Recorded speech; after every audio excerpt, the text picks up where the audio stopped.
don't get no cuts off the drug buses. They don't get to touch the bucks from all the hustlers. Let's stay extra corrupt with enough nuts and just sneak into the crime lab and grab a fist for the lust. I keep it moving, transportation and the music. No traffic, my lane don't ever use it. When the mind is absent, time travel with the past in the rear view. I had to pass it, plastic. People get their dues on a daily. Elastic. Damn, that day you hit me that package, bro. Damn, take it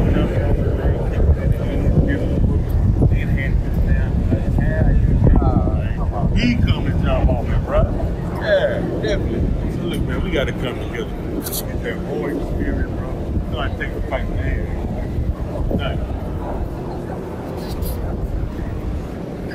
Thank you, David. These my boys here. What's up, dog? What's up, bro? What's up, dog? Yeah, you got to get with my boy out here, Bud, man. He's doing his thing. He's rapping up in Dallas. You really need to check him out. Oh, yeah? Yeah.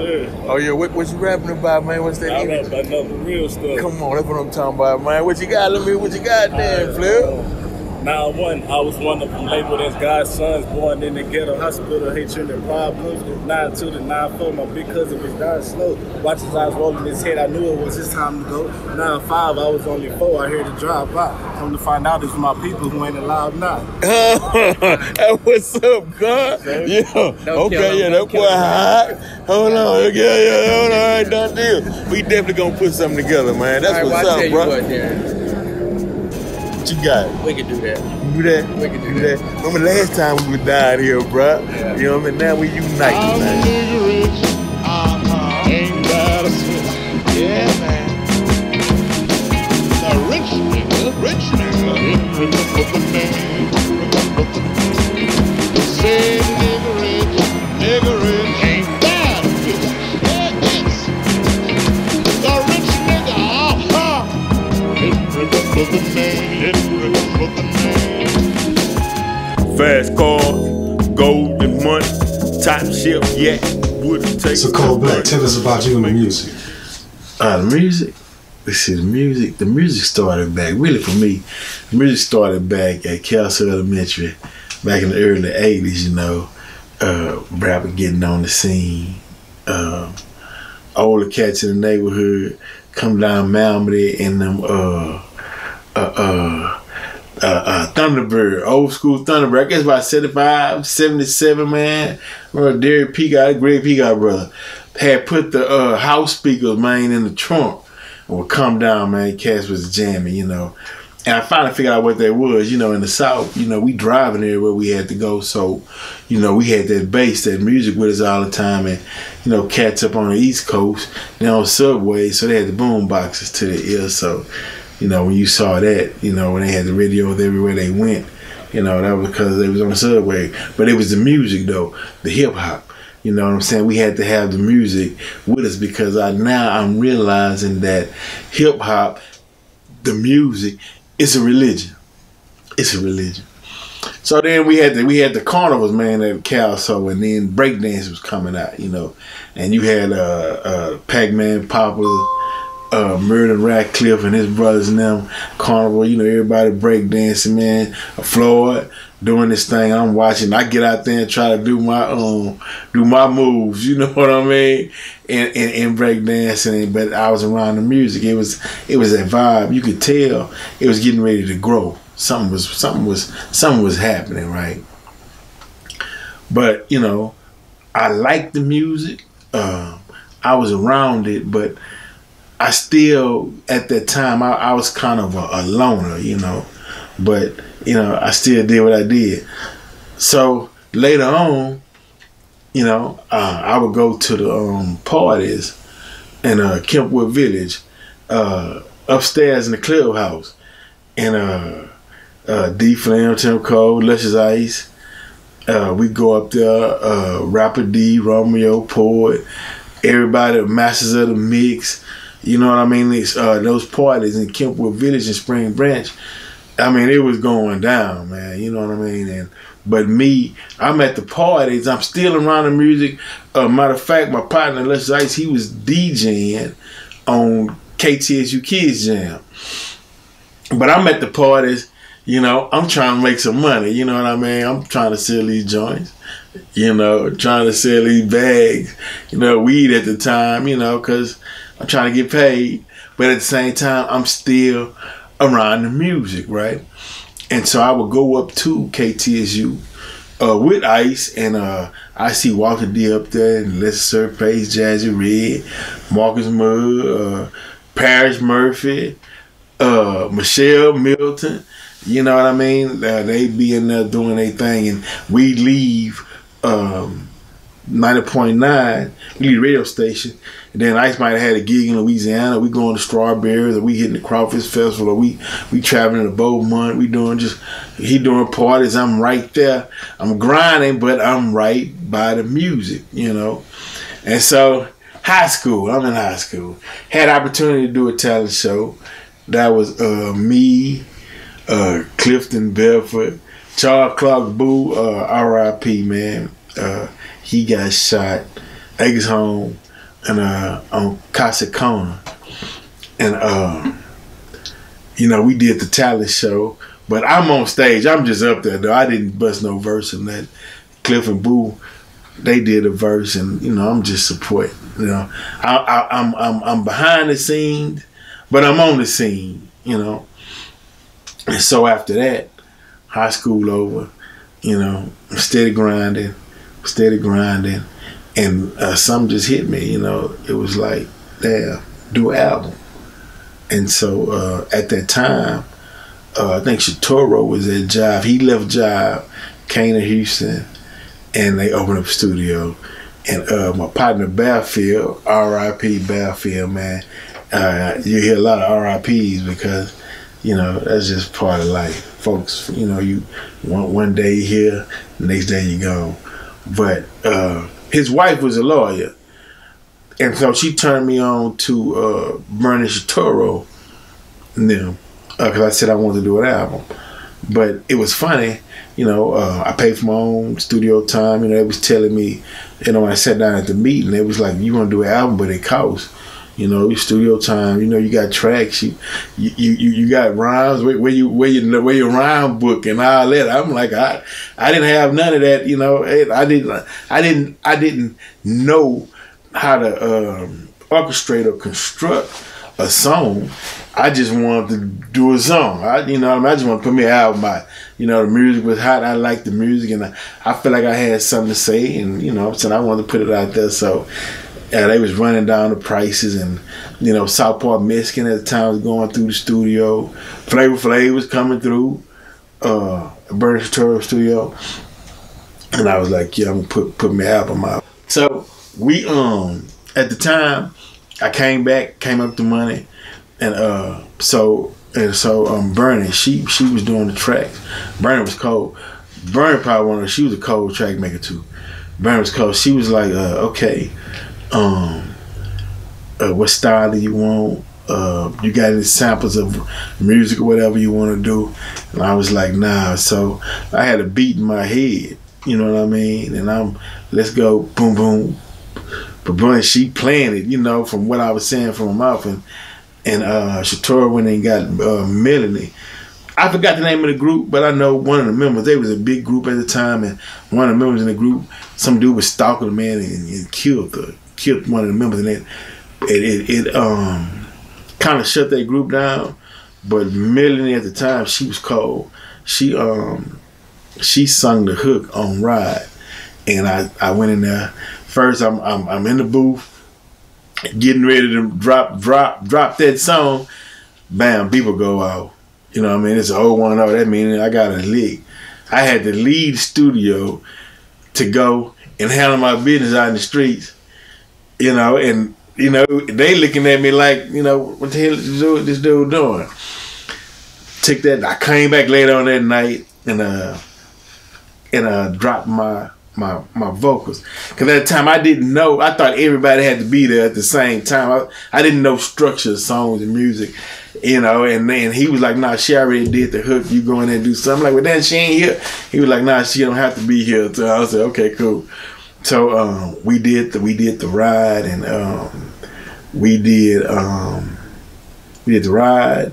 We did the Hey. But if you look at my first album, Gangsta Blues by ColBlac, if you look at that first album, you hear Summertime, then you hear Summer Dream, which was screwed, but there was supposed to be most songs on the album, but I couldn't dedicate myself to the music because every time I tried, I'm trying to weigh these streets and trying to do the music at the same time.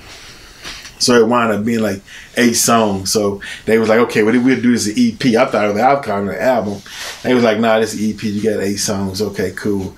We'll put that out. I didn't promote it like it should have been promoted because I couldn't give my whole time and attention to it. Bernie Shatoro hooked me up with One Stop, which was Mike and Kapari. Kapari was the one that she put my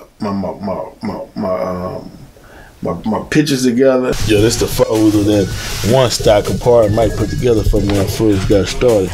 Man, and I appreciate them, you know, especially for them putting the album together, taking what I did and doing what I did to put it together because I was always on the go. But this is what they put together for me. This is when I owned Ballers, when I had Club Ballers and I was advertising through the box. You know what I mean? Getting that crunk. This is when I had did my deal with distribution with Southwest Wholesale at the time. The distribution deal for the album. You know, like I said, the album went worldwide. Man, Kid, it was Gangsta Blues. I'm just showing y'all, you know, that they put this together for me. And that and this was the outside cover, inner cover for Gangsta Blues. And I'm just showing these the context. They even hooked me up with context. You know what I'm saying? They hooked me up with a lot of stuff, man. They hooked me up with context, who record company, phone numbers, and everything that I didn't take advantage of that I wish I did. Man. Take advantage of all this, you know, that they, you know, was doing for me, man. But I really appreciate everything that they was doing, you know, to put everything together for me. Really appreciate that, man. You know, but like I said, I was just so busy grinding. You know what I mean? Till I got all this stuff going on, bro, and I just should have did a lot more with it, though. Sound waves, you know. What's this? 100.7 house party. You know what I mean? They had me going through that radio station. They used to listen to all the radio station. They was putting my stuff through. You know what I mean? And all I had to do was a follow up, but like I said, couldn't get out them streets, man. My folders and my one sheet, and she explaining all this to me, and I'm like, you know, yeah, just handle that for me. You know what I mean? I'm paying them. Okay, y'all, you know, just do that for me. I don't know. You know what I mean? I just wanted to put an album out and do an album, put it out there and let it do what it do. I didn't know all the, man, it's not easy, put it like that. It's a lot that goes with it. And so, but prior to that though, I'm with Luscious Ice. I'm with my boy Rashad Alameen. They scooped me up, and they was like, well, let's go to the YBPC. It was the Young Black Professionals Conference they had in Houston. It was at Downtown High Regency, so they scooped me up. And he say, well, I'm finna go up here and go holler at Money B. I didn't, man, till this day, I never knew how Rashad knew all these people. You know what I mean? That was in the industry, but he knew they come in town, they hook him up. He called me up. I mean, I got pictures with Matt Kidden Place, Shaquille O'Neal, and you know, a lot of cats come through the city back then. You gotta remember this was some of these times happening early 90s, late 80s and whatnot. And so we go Money B take us up. I think Money B and Pac had a room together. We go up in there. Pac, he in the room smoking weed, pitch black, in there by himself. So he was like, man, I want me a 40. Man, I'm in y'all city. I don't know where the stove's at. He was like, man, can y'all take Money B to go get some drink? So we said like, yeah, we're gonna get some 40. They ball. And Pop told me, he was like, man, hang back and kick it with me. I was like, you know, I was tripped out because damn, his energy was so big. when I hit the room, he ended up smoking weed. It was just, I'm like, nah, I'm ride with them, man. You know, go get the 40. We'll bring it back. And by the time we get back to the room, they say Pac had checked out because he was at the time finishing up with Juice, doing Juice. And Money B was like, man, that dude always doing it. He'll be at a spot and then he'll be gone just like that. And I was like, oh, what's up? So, but I'm just telling that story to say that I've been close. I've been around the music, but the fame, I was more interested in getting the paper. I never pushed for the fame. So anyway, I finished the album. Campari and Mike, which was One Stop Music, they was setting me up with shows. I remember me and J Baby and the lady J Baby had, and for somebody else, I don't know if it was Poker, somebody else was with me. We shot down to some small town to do a show. You know, it was all right. But, you know, it was like, how can I be over here doing shows? But I couldn't stay gone from my area because at the time I'm hustling. People was depending on me to be there, especially from really a little bit Wednesday, but from Thursday all the way to Sunday morning, I'm grinding. You know what I mean? And but I still wasn't able to give the craft, you know, my full attention. That's why I say we need you need the artist development. Just because you got an idea, you know, you need to know and understand everything that comes with that idea and everything that goes within it, the hard work, because I got a lot of respect for rappers, you know. By me trying to do it myself, I mean, it takes a lot of dedication. You know what I mean? You got cats. I mean, they got notebooks. They get a thought. They writing it down. They rhyming. They practicing. They rhyme. You know, they know who's hot.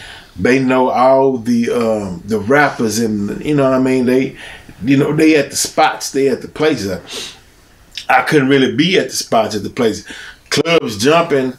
You know what I mean? Like I said, Friday, Saturday night, the club jumping. And in order for me to go to a club, I would have to say, look, I'm a week in advance. Look, I'm shutting down, man, that Friday, Saturday. I'm finna go out and do my thing, bro. Y'all get what y'all gonna get now, or wait till I get back. You know what I mean? It just couldn't be on the spur of the moment. I'm gone, because at the time, pages, man, my pages would be blowing up all day long. Where you at? You know, because other folks need to make their money. So, you know, that's what that was. So I did my on that ColBlac Gangsta Blues, my first album. I did my album release party in Vegas on MLK Street at the Hop. Galaxy Rex was the DJ. We shot down there. But at the same time, you know, I'm having fun. Plus I'm going out and make some connects. But still, I'm having fun with the music. I mean, look, I got an album out. In my mind, I'm this, you know, I'm doing it, but yet nobody knew me, knew who I was. You know what I'm saying? So I'm in Vegas doing an album release party. Nobody even know me. You know what I mean? But I'm handing out my CDs, you know. Me and my crew that was down there with me in Vegas, we sitting in the VIP, we drinking up, we having fun, and the people from Vegas was like, well, damn, y'all gonna do one of your songs? You gonna get up? They looking at, I wonder what they looking at me for. And I'm looking at them like, we party, y'all come party with us. But they was waiting for the music, you know what I mean? And they played they played my songs, you know what I'm saying, through the club. But I didn't have any artist development, so they was waiting for me to get up and party with them and do my shows and all that. And I was like, it dawned on me later, like, damn, you know, I should have got it. But I wasn't an artist. I was a hustler that loved the music and wanted to put the music out. So if you go online, well, no, I'll take that back. Southwest Wholesale had my music, and I still got the one sheet for Southwest Wholesale, and Southwest Wholesale was having my, you know, they got shut down in Houston, but they was having me up in Germany, which I didn't even know what music I was in Germany at that time. I had no idea, you know, and until this day, my music is on YouTube and especially, you know, the Gangsta Blues album, ColBlac, ColBlac, you want to look it up. And it's people, I don't even know the folks. People was pushing my music. It was getting, I wasn't doing it, you know what I mean? I was at Surfside in Galveston, and I'm hearing people, him jamming music. I was in East Texas. Somebody was jamming that Hey. And I'm like, how they get the, you know, I was just in the dark, you know what I mean? Because I didn't have a music mentor. I didn't know how the game went. I was around the game, but I wasn't in the game as far as business. I was around it, having fun, partying. My main business was hustling, you know, and so that's how that took place. Did a lot of traveling with it.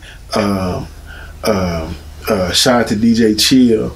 He would play it on 90.1 FM, Damage Control.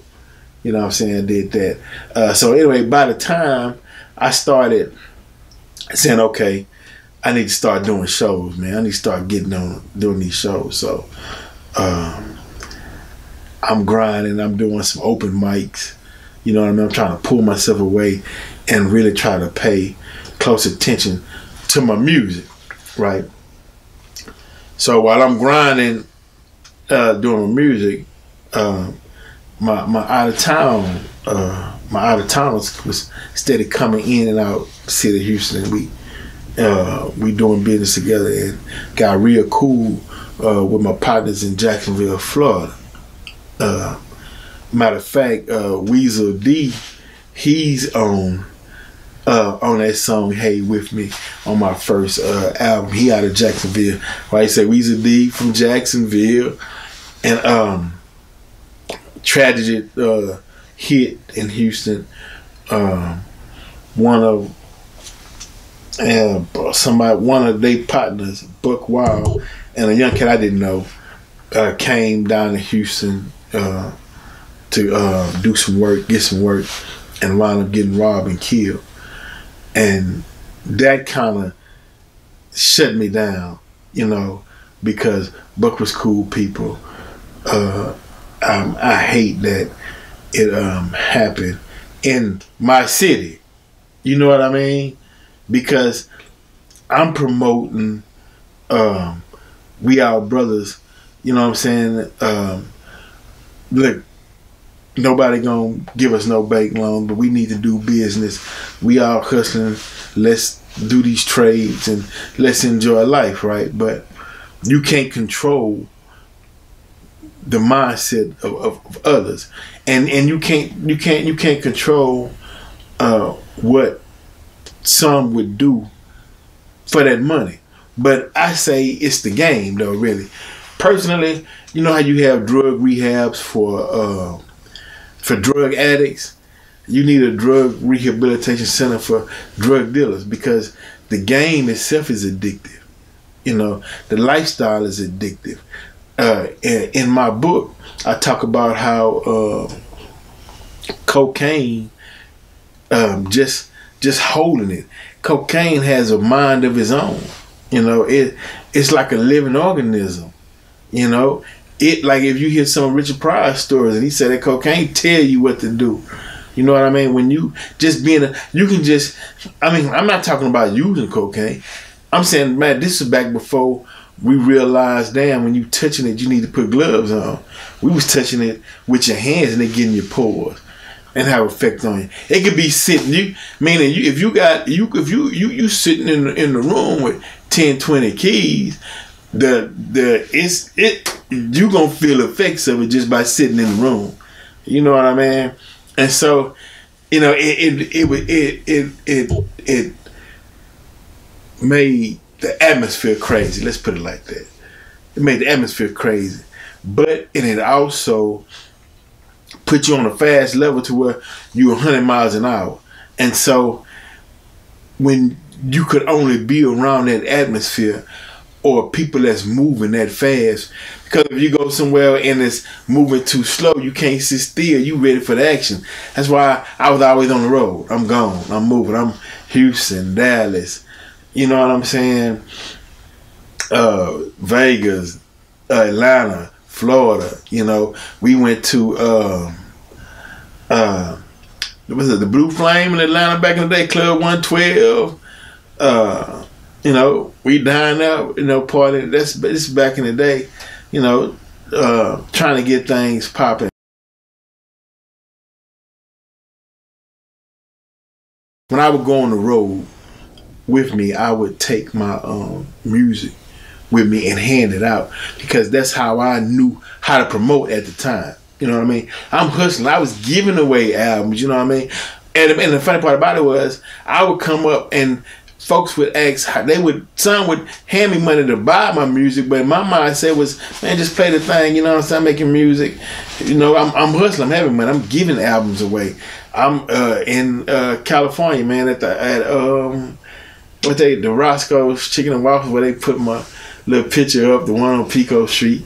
You know what I mean? I hand out the albums or whatever, you know, but my album, my EP, I hand it out up in there. You know, just trying to do what I thought in my mind, how I thought it went. You know what I mean? Because like I said at the time, I didn't have a manager. I didn't have a artist development person. You know what I mean? I was just, I paid for everything. It was a one man show. So, but after Buck Wild got killed down here and got killed in H-Town, it just, I was ready to leave everything alone. You know what I mean? Because, you know, it's like anybody else. When you see stuff on TV or you see stuff on the news and it's happening to everybody else around you, it's like, you know, you keep rolling. But when it get close to you and it happens to you, it's like, whoa, you know, you sit back and think for a minute, you know. It's, you know, paranoia sets in, because it's like, you never know when this could be your last day, you know, on the planet. You know what I mean? You never know when the laws roll up on you and, you know what I'm saying, catch you, and you gone for 10, 20, 30 years. You don't know. You know what I'm saying? And matter of fact, the first time I was hearing about the hip hop police was Cornell X was talking about it, and I'm like, hip hop police, and you know, and they actually had, and probably still do, you know. Matter of fact, they just picked up a dude not too long ago on Facebook and on his rapping about how he killed somebody and came and got him. It fit the crime. I mean, these social media sites make it so easy for these laws. They just sit back, watch it pay, and they come scoop you up. They don't even break a sweat nowadays. Folk tell you everything. But, you know, but anyway, so after that happened, I shut it down. I didn't want to do music no more. You know what I mean? I was annoyed, and good people, man, with Jamaican Keith. And you know what I'm saying, those in South Park know Jamaican Keith. And Jamaican Keith, he was just tell me, look, when you feel like you hot, stay away. You know what I mean? Just sit down, cool off, don't do nothing, just sit still. You know what I'm saying? Because you don't know who watching who, and you could be bringing your heat on somebody else. Not intentionally, but you know what I'm saying? When you're hot, just sit down. You know what I mean? So after that happened, you know, because when somebody died, they do the murder investigation. Everybody get everything, phone records, everything get investigated. And so I sat down for a minute. You know what I mean? Sat down for a minute. You know, didn't do nothing until about 2004. It hit me again, do another album. So at that time, I was dealing with Pig Pen. I think Marcus Mudd, but I think it was Black Mark at the time. I don't know if he changed his name, Marcus Mudd, at that time. We did a song. Me and Ruby did a song. I was doing something. Matter of fact, I did a couple songs on Mass Unit, just to, you know, do the music, keep the music. Now, prior to that, I mentioned Black Mark and Luscious Ice. Well, Luscious Ice at the time, when Carpetone Conspiracy, we went to school together. They was moving. They was doing City on the Siege. That was Black Mark. That was Pop before he went home 2G. KC and boy JP. You know what I mean? with Brother Funky Relations. You know what I mean? Everybody was doing their thing. And we was like, yeah. You know what I mean? It was representing. I mean, they was, matter of fact, what I'm telling y'all, all this was at the birth of when it was exploding in Houston. Although you had the Ghetto Boys and with Reddy Red and back in the day, Balls in My Word, then Scarface with Lee Bushwick, then the other Too Much Trouble, and you know, Rap-A-Lot put it out. Matter of fact, gotta give a shout out to Jay Prince, because now, so we coming, this is when I was young though. This was young. This was before all this took place. We hit the Gucci on the north side.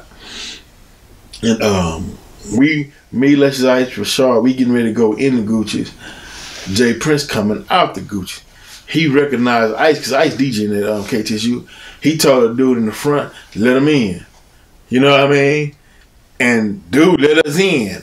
And at young, that was the first time I seen power like that, where, you know, dude just word, let them all in. And they let us all in. We went in, you know. And Jay Prince, I believe he asked, listen, man, how are you all right? Everything good? He was like, yeah. Like, cool, you know what I'm saying? I think he had the beans at the time, son. He burned out. I'm like, damn, dude, yeah. You know what I'm saying? Yeah, that's power, man. That's money. That's rolling. And so, Compton Conspiracy, they was doing their thing. You know what I mean? Around the music. Matter of fact, so at the time, Black Mark was doing tracks on the, I forgot what you call it, ESP or EP or E or something. You know, the keyboard machine. And so I was like, man, let's do a song. Man, I brought a little Maze sample. We did Rolling with Hard Times, and Hard Times or something, putting it down. You know, matter of fact, that was the first time I recorded, before I recorded with Bernie Shatoro now. Matter of fact, the song I did, matter of fact, we went to Acres Home to Layton studio and did that one for her back in the day, around the music. Yeah. And I was always around the music, but I couldn't go public with it. You know what I mean? Because, you know, y'all seen American Gangster. You know, soon as the girl bought him that chinchilla coat, he going that fly. It put all eyes on him, and everybody wanted to know who was that, and that's when the beginning of the fall started taking place. And like they say, you can't go out in the front, you know, and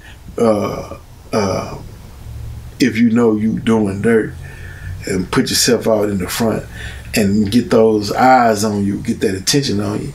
Because black folk, we gotta realize it, man. We're like the black male. You like baseball cards, or like those cards when they was hunting down Saddam Hussein and his crew, and they had these cards with their picture on and what they did or whatever. That's us, man. They got a card on us, man. They know where you from. They know how high you can jump, how fast you can run. They know if you played in the sports. They know your whole life history. They got your face in the card, man. You know what I mean? Matter of fact, Rakesh, he slowed down the Summer Dream for me at his studio. And Zero was going through Rakesh's studio at that time. You know, back in the day. So after that, I did the Life Hustler album. You know what I'm saying? And like I say, I got man, so many people on that album, man. You know what I mean? But everybody, let's be like this. I had a closed off mentality. Everybody that's on that album that I dealt with, because I was dealing with them. You see what I'm saying? And I didn't go outside. I knew a lot of people, but I only stayed around people that I knew. You know what I'm saying? That I knew. And so me and Rue did some songs. Me and Marcus Murray did some songs on there, on that Life Hustler album. Ron Hopes singing a hook on the album, which you saw Ron Hopes when they did the was it Unsung or whatever TV one on the Ghetto Boy. He sung on that on the Life Hustler album. You know, so but let me tell you what's funny. So by this time, by 2005, MySpace was out, and I'm getting hits from East Germany and cats from Germany asking about how can they find or buy the my Gangsta Blues album. You know what I mean? You know what I'm saying? They want 300 at a time. They would send the money. I send the albums. You know what I mean? I was like, damn, dude. You know, but it's still not dawning on me because I never saw myself as an entertainer. I was doing music because I could. You know what I mean? Had the money to. It was what I wanted to do. You know what I mean? But I look back saying, damn, what if I just sat down and really tried to be that artist? You know what I mean? That was wild.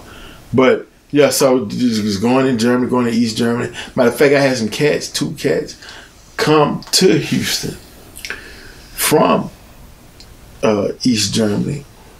And this was off of West Park and Gibson. I said, okay, cool. Sold them some CDs, but it kind of freaked me out.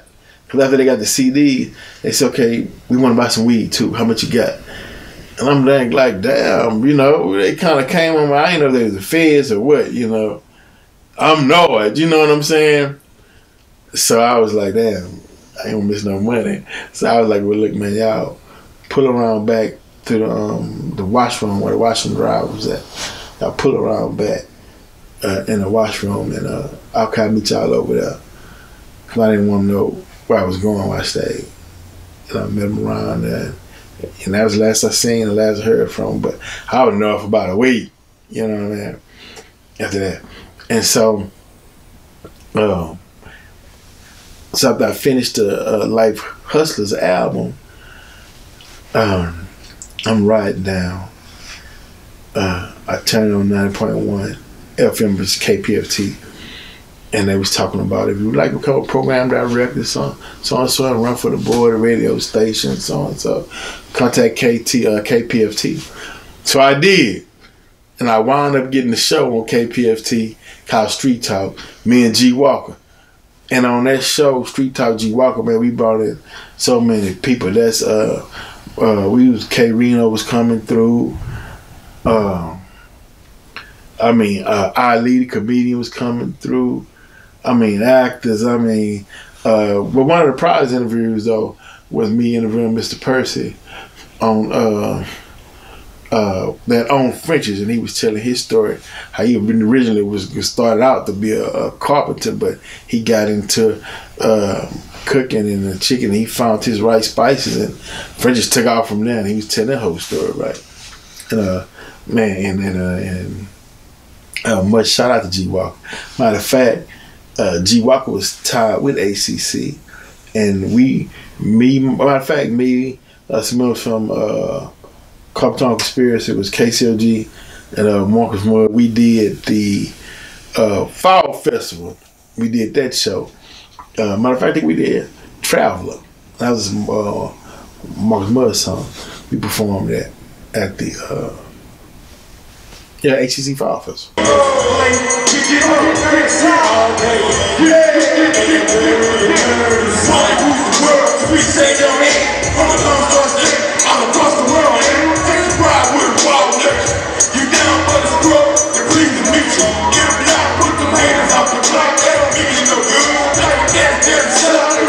So I'm still around the music. I'm on stage. I'm performing. And it seems like every time, man, I get ready to dive all the way in to the music game, street game, call me back. You know what I mean? And and that's been the trend. You know, I could never move forward. I could never decide which one I was gonna give my full dedication to. See, I gotta remember, this is a time there wasn't no internet. This was we was pages, and you know what I mean. You know, it wasn't no social media. You know, you had to get out and meet and greet folk and shake hands like you running from the office. You know, you shaking hands, kissing babies. You know what I'm saying? You meeting people, talking to them, and you know, you selling yours. You constantly was selling yourself. But I saw a lot of. I mean, put it like this: I was at the studio with a lot of rappers in the beginning of their career, and watched them take off because of their dedication to the art of hip hop. You know, now when I first met Screw, Lil Poker took me by there. That's when he had the spot behind Guff Game Mob, and so Lil Poker took me over there and introduced me to him. He was like, you know what I'm saying? I think I gave him the Gangsta Blues album. He was like, yeah, like, man, he said, man, we're gonna do business, right? And the second time I met him, Lonnie Green took me by the studio that was in Missouri City. He was like, yeah, you know, this was right before he passed, and he would tell me, like, we're gonna do something. I was like, that's what's up, you know. And but unfortunately, you know what I'm saying, R.I.P. But Screw was a pioneer with the Screw music, because you hear it all over, you know what I mean, all over the globe, what he created. You know what I mean? So I'm saying that to show you that even though Houston is far off like to itself, you know, you go through H-Town, Galveston, you're in the water, but the influence, it's almost like that far planet Pluto and that sun striking it, it's still rotating. You know what I mean? Houston still rotate. And that energy and that music and that spirit and that entrepreneurship in H-Town, it's like none other. You know what I mean? We gonna grind, we gonna shine regardless. You know, that's what that was. But so I saw a lot of artists that maintained and devoted themselves to the art form. You know, and blew up, you know what I mean, and growing, and I was proud to see that. I never wanted beef between North and South Side.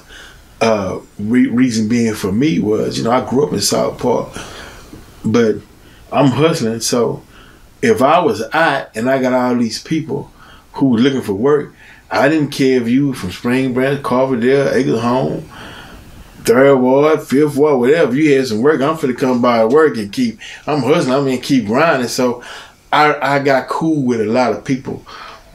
Pilot Point, A-Leaf, all throughout the city. You know what I'm saying? I'm dealing with everybody. You know what I'm saying? What's up, fam? You know, it was all good because I understood that in a capitalist society, it take finances, man, to support whatever dream you got. Take money. You know what I mean? Ain't no mystery guard, right? I'm gonna let y'all know where I get that from in a minute. But it took finances to make your goals a success. Because you gotta remember, still at this time, you know, banks wasn't ready. You go in a bank, a black man, you got a good idea, you know. They say, okay, what kind of collateral you got, who vouching for you? You got co-signers and so and so, man. It's like, you know, you got a church on every corner, but churches ain't teaching financial responsibilities and business plans and business goals. You know what I mean? Schools wasn't teaching how to balance checkbooks and the art of business. It wasn't coming out the school system. You know, I say a lot of supply and demand business education come from hustling in the streets. You know, you hear people talk about picture your dream on a triple beam. That's quantity.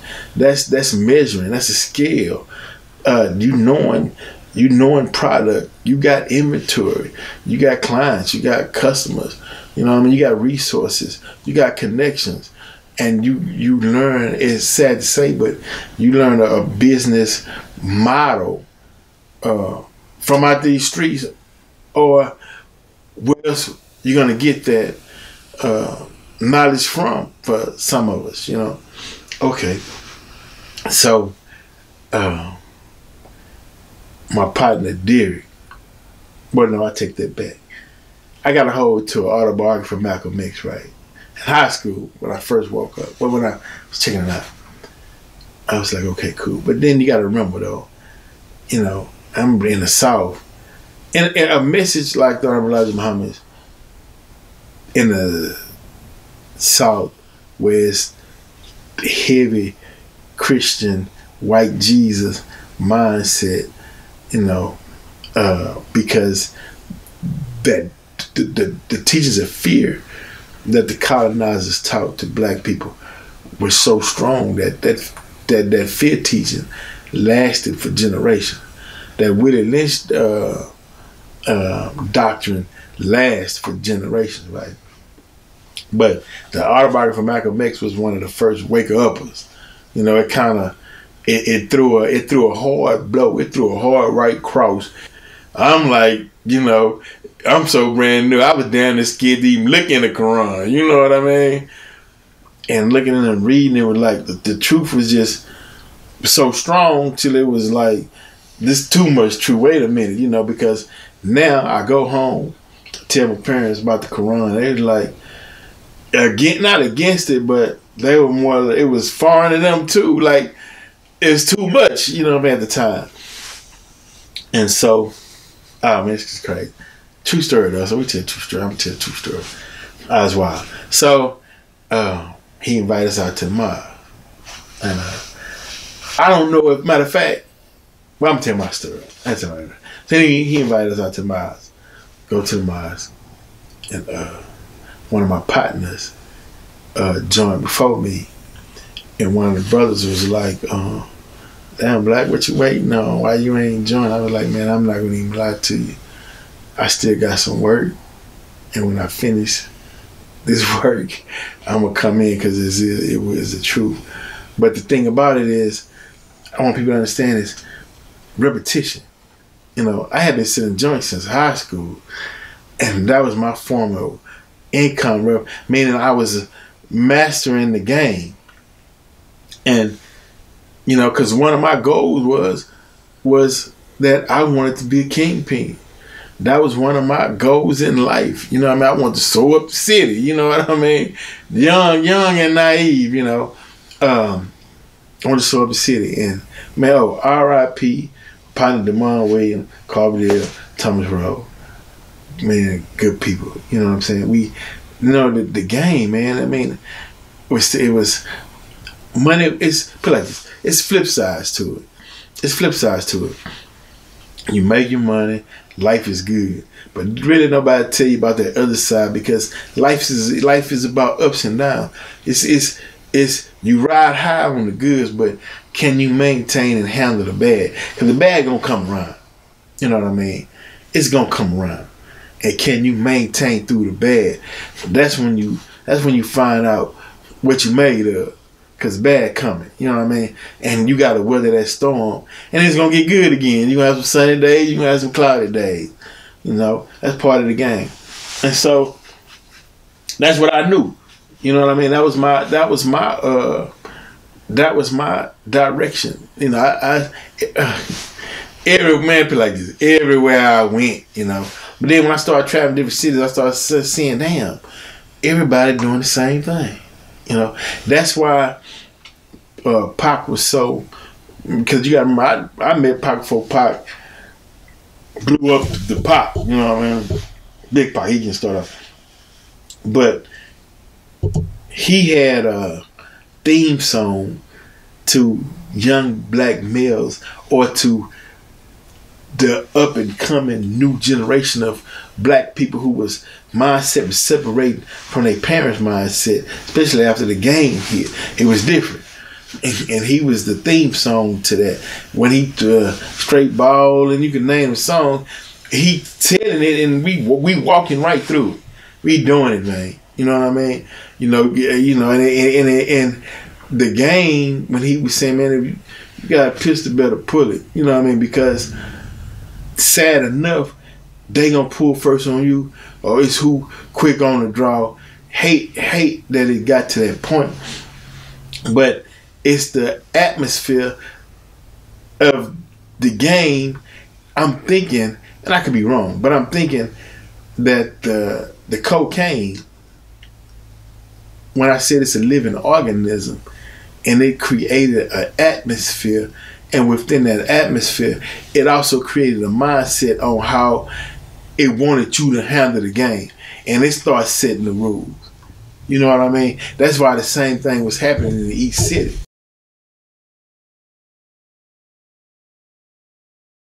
The wicked scientists who created this crack, who knew the effects and what it would do. That's why you see in The Godfather, they were like, she branched to the black neighborhoods. You know, they ain't want to take it to the A neighborhoods. Even though, like they say, you try to hurt somebody, you wind up getting hurt too, because it's spread in your neighborhoods too.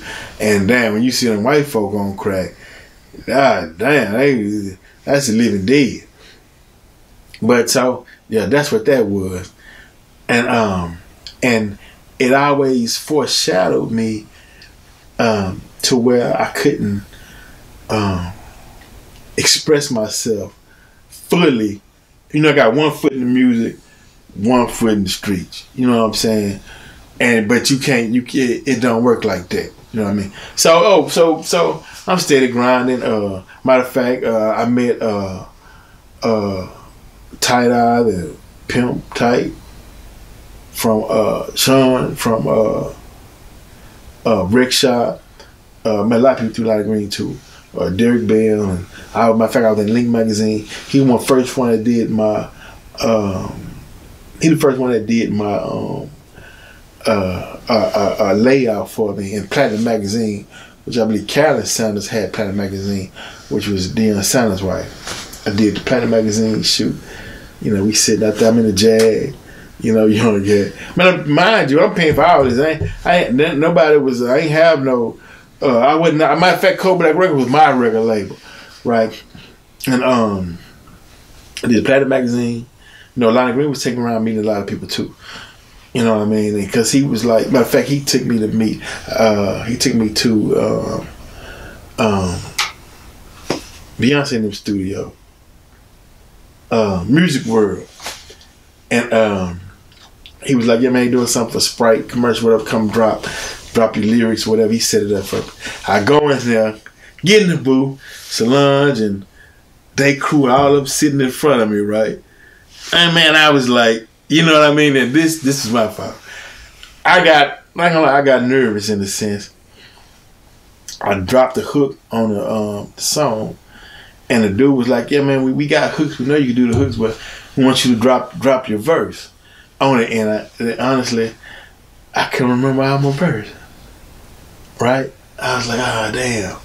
But that was my fault, because if I was studying the craft, man, I'd have my stuff memorized. I'd have what I'm saying at this time, what this like the other artists was doing, right? I was in there. I'm not saying I'm playing, but I'm hustling, and rap was a hobby. It was fun for me, but it wasn't my main thing that I was doing, right? But the funny part about it, it was still moving without me moving it. You know what I mean? I guess by me going different places and dropping the album here and word them off with people telling people this, and I would go places, and you know, I hear people say, "Oh man, that's ColBlac," or I hear people coming down the street jamming one of my songs, and it was like, damn, you know, I didn't know. Okay, so what do I do now? What I do now? Can I hear people in the street, they jam my music, you know how I go. So I'm running to radio, right? Man, I heard them play this people riding, jamming this, put this on the radio. It don't work like that.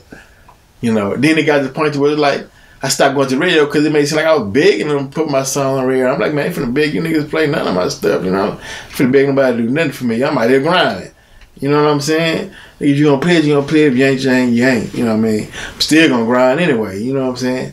So that's how that was. As a matter of fact, I play my own music on my own radio show on 90.1 FM KPFT called Street Talk with me and G Walker. I'm still getting radio play. Hey, you know what I mean? Meaning, don't nothing stop the show. So, Steady Grind did Gangsta Blues. Did a song, Consequences, a single off my book. Cause I wrote a book called Consequence by Vince Cole Muhammad.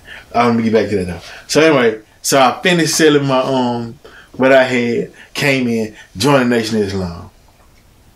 Went to Million Man March. No, not before the Million Man March. I was processing when Let Us Make Man came to Houston, and ahead of the Million Man March, we had 35,000 people come to hear Miss Farrakhan at the church with the dome. Man, I forgot the name of the church. I mean, freeways, blocks, streets packed. Everybody, I mean, it went down, right? I said, damn. See, this is what it's about, man. Look at all this unity that we got, right? Because the reason why unity was so important to me, because I was raised, you know, man, you don't talk about black people, you know, because my folk came from the country, and we trace the land in our family going back. Hell, we go back before Columbus, you know what I'm saying? It was always a unification for black people, you know what I mean? That really was my, you know, say, man, we look, and that's one of the reasons too, man, that I love the minister, because he said you walk heavy on the earth, you know, meaning this your land. Why you walking around on your land like you a guest, a visitor on your own land? You know, why you walking around here getting permission from the colonizers to do what you want to do on your own land? Yeah, they need to be tiptoeing around. They're guests on our land. You know, we acting like we the guests. You know, you need to walk. Meaning, the message that I left for the minister was, act like you the owner. You the original man. Be the owner. You know what I'm saying? So yeah, you know. So that's what that was about. So so that 35,000 here in Houston was like, yeah, okay, but how do we capitalize on that 35 and unite, start doing businesses and opening up businesses and start owning whole blocks down here? Because that's what it was all. That's what it was all about. That's why our folks got in the game. Folks was hustling. Because we wanted that money to rebuild the communities and own the whole blocks, and you know that was the goal. You know, some tried wash interiors and detail shops and you know stores and was trying, but we didn't know the effect that the crack would have on the people that you needed to support the businesses. They wound up strung out on the product and wound up breaking into the businesses that it was, but we had no idea, man. That's why I was calling them wicked scientists. We didn't know, but they knew, you know, they knew what was gonna happen. That's why they put it out there, you know. But the answers to why was coming out the Nation of Islam. They was giving the teaching on Elijah Muhammad was the answer to the why they doing this. Who are they? Who are we? You know what I mean? Who is the original man? I mean, all of that was wrapped up right. And the spark, the energy, a lot of my friends, a lot of people I knew who was coming in, soldiering in Houston. We, you know what I'm saying, that energy, you know, we moving so fast, because you know how they say seize the moment, or we seized the time. We knew we felt it was time, you know. And so that, and I think a lot to this day that teaching, without those teachings, no telling where I around there, you know, that teachings gives you discipline, it gives you structure, and it stands you up, and you can talk to, deal with, look any man in his eye and do business, because you have a solid foundation of who you are as a person, right? But you know, And that's what that was. But, you know, money get low, you know, you remove yourself away from that source or that energy, and you know, you take a good portion of the knowledge with you, over 80%, you know, but that other 20%, you still gotta conquer. You know what I mean? So find myself, you know, back out, not as I was. Well, let's put it like this. I never went back to the old me. Put it like that. Never went back to the old me. I started doing toy drives for my old elementary school. Look, since it's not scripted, something telling me to tell this story, true story though. I'm on there's a little church on the corner. Is it Crestmont and what, South Banks? Anyway, old white church on the corner of Crestmont. You know, right past South Lee on the right hand side. It's it, you know what I'm saying? You coming off the freeway, if you're coming off 16. And some told me one day told me drop some of the toys that I had collected to give back, you know, to the community, because I'm trying now. Okay, no, hold on, I'm gonna tell you this story first though. Then I'm gonna tell you to the church story. So I'm asleep, right? And man, I had a dream, right? And it was real. It was crazy. Man, I had a couple of them. 3 of them in my life. It was crazy. So I'm asleep. And next thing you know, I'm in the devil's office, man. I snuck in there. I'm going through the file cabinet, seeing if he had a file with my name on it, right? I'm looking, right? But I could sense he knew I was in there. So I'm trying to find it, see if my name was in there, and get the hell out of there before he come in the room. And so he running. And man, I'm at the time with my girlfriend sleeping next to me.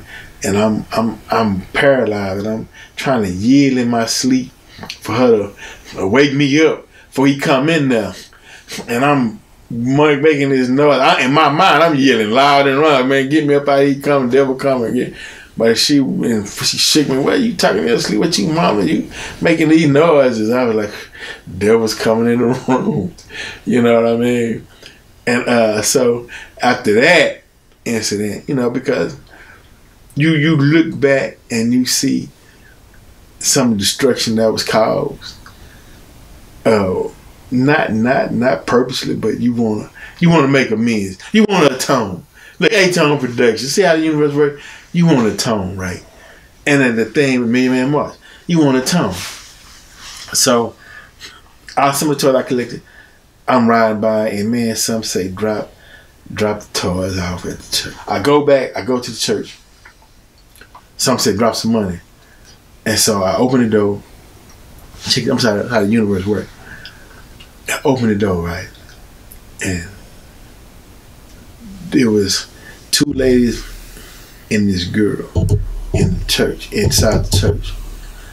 And I sat way in the back pew. And man, they was crying. And they were yelling. They was hollering. They was, God, get her off this crack. Get off these drugs.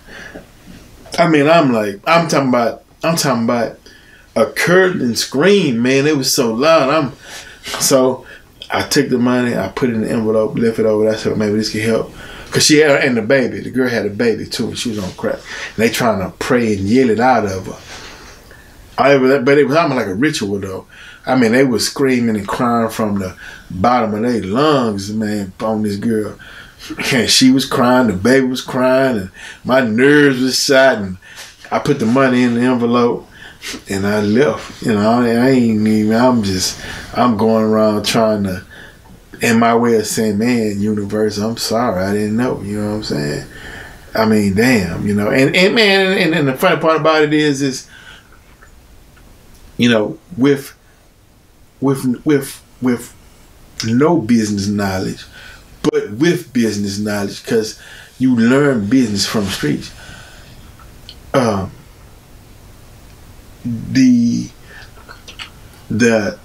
The confidence of going to an investor and saying, "Hey, I got this business idea.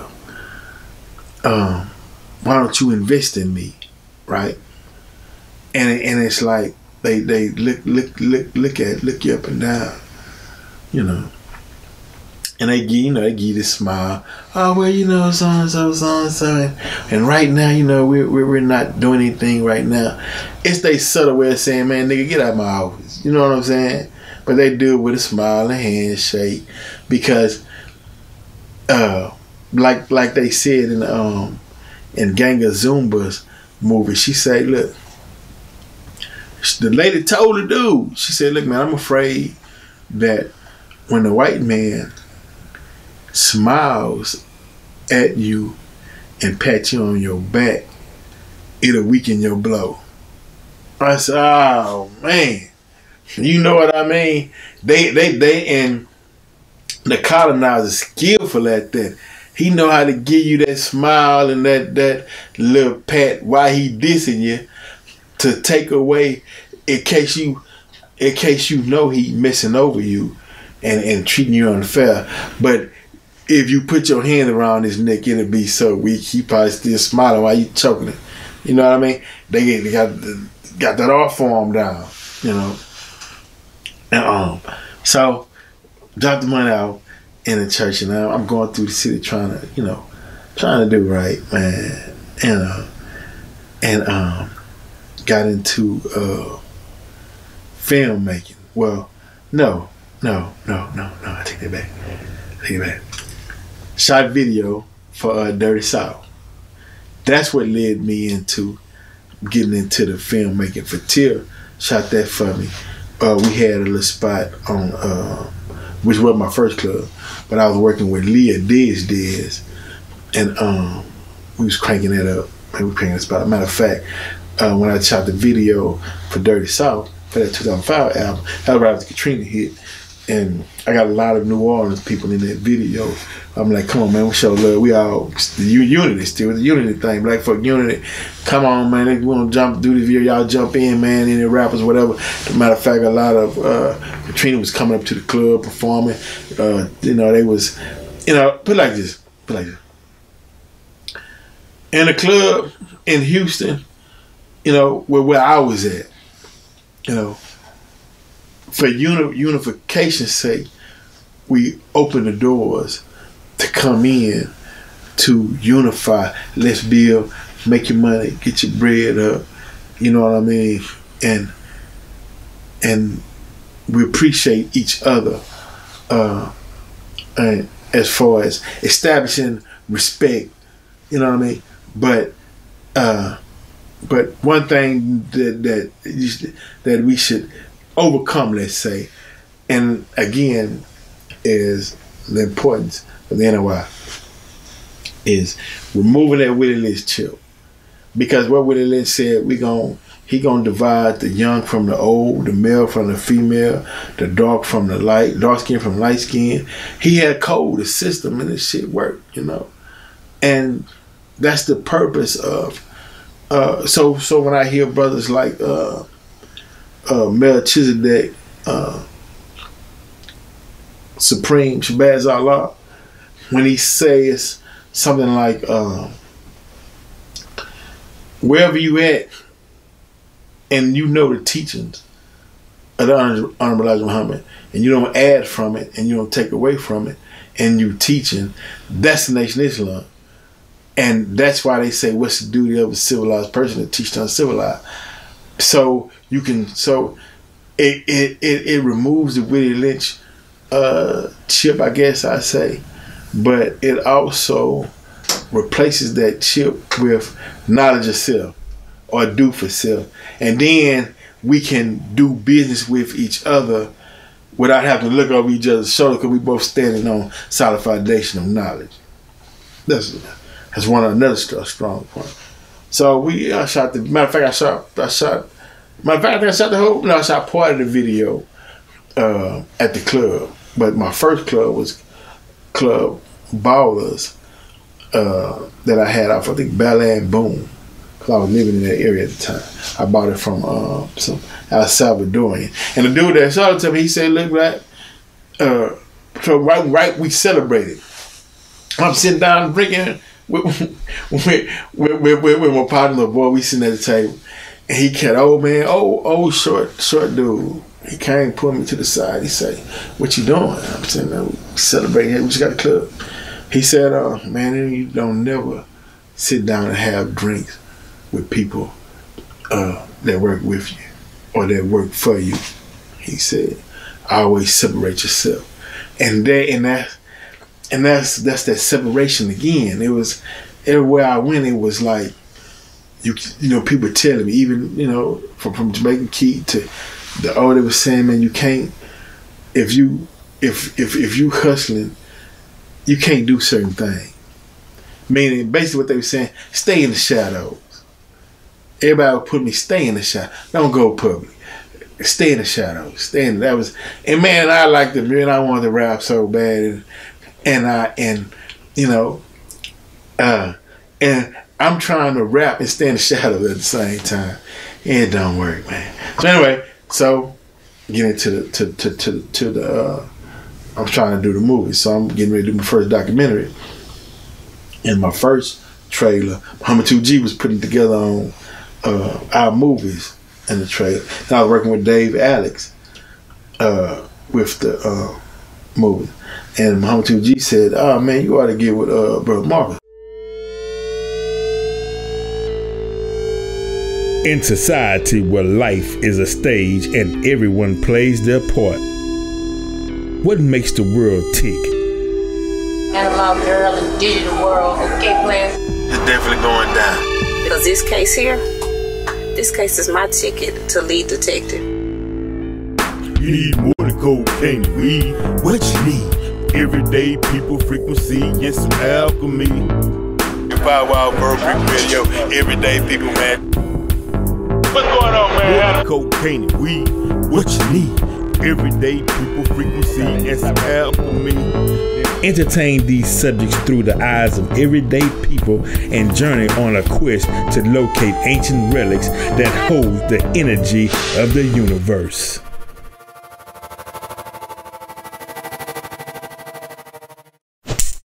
Next time, your ass will remember. You need more than cocaine and weed. What you need? Everyday people, frequency, and some alchemy. Real life, real people, real drama. Docudrama, everyday people, the movie. Everyday people, frequency, and some alchemy.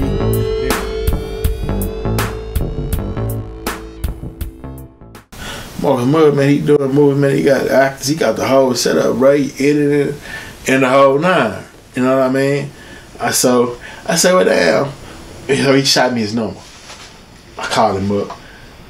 I said, dude, I heard you working a movie with so-and-so, so-and-so. But I kind of felt like, I could be wrong. He was like, yeah, he got his projects that he's working on and he wrote. But he telling me in a certain way, man, if you gonna do this, but don't come around here playing because I got this stuff, so. And I'm like, yeah, for real, man, I'm gonna shoot the thing, we're gonna do the thing. So we hooked up and he helped me shoot. He played part of the movie. And I appreciate that. That's A-Turn production. Put it together, bam. Got the first one. Man, I got man, appreciate Brother Brian. Because Brother Brian was responsible for interviews with you. If you see Erykah Badu on there, Karis One, Dia Hughley, that's Brother Brian getting those interviews. Yeah. And so we put that's out now. You can go on YouTube and put in search Everyday People The Movie. That's out there now. Now I'm working on something else right now that's in the works, and You know, you'll see that when it come out. But I'm just saying, wow, it's been a journey to get from there to here. And there's so much, you know what I'm saying, that I can been through and I can plug in, but I just wanted to talk, you know, break down the music, you know, to this day. Matter of fact, I'm working on a soundtrack for EDP.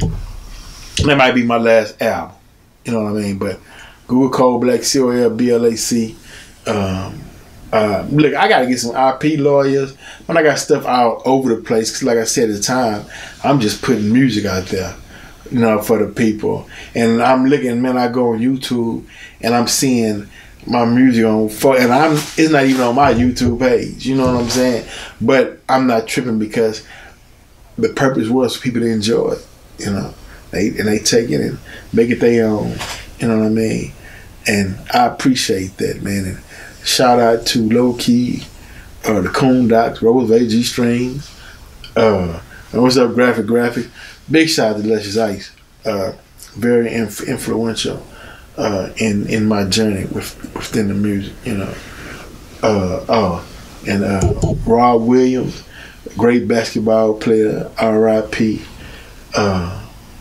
Big Mix, man, R.I.P. One of the realest people I met, man, all of South Park, you know what I mean? Definitely. But really, all of Houston, man, is, hey, definitely, it go down in H-Town, man. But, and look, I got the radio show too, Verbal Pick Radio. You can go on YouTube, see the Verbal Pick, VRBALPIC radio. And on my radio show, because now mind you, Ernesto, he the first one that came to me. He was like, look, man, why don't you do a podcast? And this was when I was on. He was music director at KPFT 9.1 FM, a program director. He said, why don't you go do a podcast? And at the time, I was named there on a podcast. Podcast, man, you know. But now I'm doing a podcast, Verbal Peak Radio. And on that podcast, the subjects that we touch upon is so unique to where the show is not for everybody, but it's also a reflection of my personality and character because, yeah, it's only for those who understand because of the way I had to do things, which created it created a atmosphere within itself for people who don't like being out in the public, who have a behind the scene mentality, but they like the atmosphere. You know what I'm saying? And so we talk about subjects and things, and we grow and learn and build, and it grows on its own without any force. You know, it do what it do when it do what it do. You know what I'm talking about? So that's what that is. But Verbal Peak Radio, we out. ColBlac, man, appreciate y'all time.